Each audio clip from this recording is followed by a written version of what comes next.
ഇറാനുമായി ചർച്ച തുടരുകയാണെന്നും നല്ല കാര്യങ്ങൾ സംഭവിക്കാനിടയുണ്ടെന്നും US പ്രസിഡന്റ് ഡൊണാൾഡ് ട്രംപ്. ചർച്ച പരാജയപ്പെട്ടാൽ ഇറാനുമേൽ വൻ ആക്രമണം ഉണ്ടാകുമെന്നും ട്രംപ് മുന്നറിയിപ്പ് നൽകി. ഇതിനിടെ ഹൂത്തി സൗദി സംഘർഷത്തിൽ തൽക്കാലം ഇടപെടാനില്ലെന്ന് അമേരിക്ക അറിയിച്ചു. ഇസ്രായേൽ പ്രധാനമന്ത്രി നെതന്യാഹുവും US പ്രസിഡന്റ് ട്രംപും തമ്മിലുള്ള നിർണായക കൂടിക്കാഴ്ച ഇന്ന് വൈകുന്നേരം വൈറ്റ് ഹൌസിൽ നടക്കും. ഇറാൻ വിഷയത്തിൽ അമേരിക്കയും ഇസ്രായേലും ഏറെ അടുത്തു നിൽക്കുന്നുവെന്ന് ട്രംപ് പറയുന്നു. 5 മാസത്തെ യുദ്ധം അമേരിക്ക ശരിക്കും വെട്ടിലാക്കിയെന്ന് ഇറാൻ ആരോപിച്ചു. ഗൾഫ് രാജ്യങ്ങളെ ആക്രമിക്കാൻ റഷ്യൻ സാറ്റലൈറ്റ് സഹായം ഇറാൻ ലഭിക്കുന്നുണ്ടെങ്കിൽ അക്കാര്യം പുടിനുമായി ചർച്ച ചെയ്യുമെന്നാണ് ട്രംപ് പറയുന്നത്. എണ്ണവില ബാരലിന് $90 താഴേക്ക് ഇടിഞ്ഞു. MC നാസർ വിവരങ്ങൾ വായിച്ചിരുന്നു. നാസർ, ഇതൊരു താൽക്കാലിക ശാന്തിയാണോ?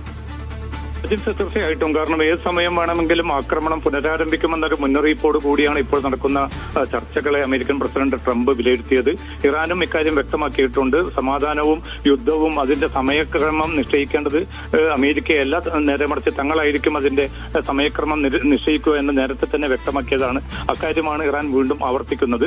പക്ഷേ പരോക്ഷമായിട്ടുള്ള ആശയവിനിമയം മാത്രമാണ് ഇപ്പോൾ തുടരുന്നത്. ഇനിയും ഒരു കരാറിലേക്ക് എത്ര കണ്ട് നീങ്ങാൻ സാധിക്കുമെന്ന അത് സംബന്ധിച്ച തികഞ്ഞ അവ്യക്തത തന്നെയാണ് ഇരുപക്ഷത്തും ുള്ളത്.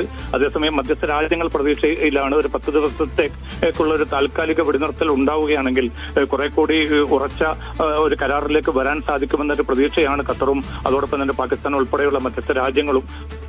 പക്ഷേ ഇന്ന് ഇസ്രായേൽ പ്രധാനമന്ത്രി നെതന്യാഹുവും ട്രംപും തമ്മിലുള്ള കൂടിക്കാഴ്ച വൈകിട്ട് വൈറ്റ് ഹൌസിൽ നടക്കുകയാണ്.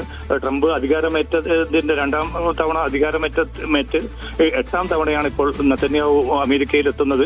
ചർച്ചയ്ക്ക് വേണ്ടി നെതന്യാഹു ആവശ്യപ്പെടുന്നത് ഈ ആക്രമണം വളരെ ശക്തമായി തന്നെ മുന്നോട്ട് കൊണ്ടുപോകണം, ഇറാന്റെ ആണവ പദ്ധതികൾ പൂർണ്ണമായി തന്നെ തകർക്കണം, സമ്പുഷ്ടീകരിച്ച യുറേനിയം ഏറ്റെടുക്കണം എന്നതുൾപ്പെടെയുള്ള വളരെ പ്രകോപനപരമായിട്ടുള്ള പ്രതികരണവുമായിട്ടാണ് ഇപ്പോൾ ട്രംപുമായിട്ട് നെതന്യാഹു കൂടിക്കാഴ്ച നടത്താൻ പോകുന്നത്. അതുകൊണ്ട് തന്നെ ഈ യുദ്ധത്തിൽ പരമാവധി അമേരിക്കയെ മുന്നോട്ട് പോകാൻ പ്രേരിപ്പിക്കുന്ന സമീപനമാണ് നെതന്യാഹു സ്വീകരിക്കുക. അതിനോട് അമേരിക്കൻ നേതൃത്വം ഏത് നിലപാട് സ്വീകരിക്കും എന്നത് പ്രധാനമാണ്. അതുകൊണ്ട് തന്നെ ഇന്ന് നടക്കുന്ന ആ കൂടിക്കാഴ്ച, നെതന്യാഹുവും ട്രംപും തമ്മിലുള്ള ആ കൂടിക്കാഴ്ചയും ചർച്ചയും വളരെ വളരെ നിർണായകമായി മാറുകയാണ്.